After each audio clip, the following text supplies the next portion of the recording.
Ito nga pala yung water filter na ginagamit namin. Bakit kami gumagamit ito? Kasi problema din namin dito sa tubig namin ay medyo mabuhangin siya.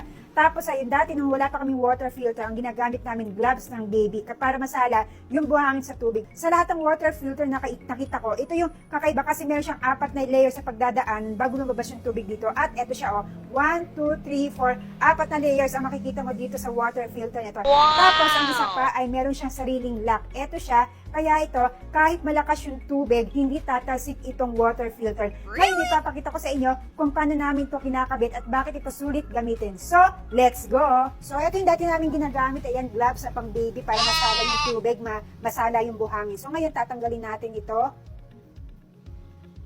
At ikakabit natin itong water filter. So, ganito lang siya. Ipihit itong pang-lock, and then isalpak nyo. And then, ganyan lang siya. Higpitan nyo. Eto, tingnan natin kung sulit ba itong water filter na to. Ayan, itodo natin. O, diba, ayan, hindi siya tumatalsik kasi nga meron siyang sariling lock. Ngayon, tingnan natin kung malinis ba ang tubig na lalabas dito. At ayan, gumagamit ako ng cup noodles.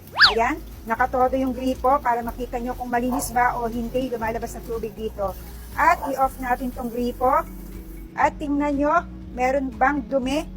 May dumi ba itong tubig na lumabas dito sa water filter? Ayan, ilapit natin. Walang dumi, hindi ba? Malinis siya. Kaya po sa mga namang problema dyan sa kanilang tubig, mabuhangin, medyo madumi, eto, subukan niyo po itong water filter na ito. So, murang-mura lamang po yan. Kaya ano pa hinihintay nyo?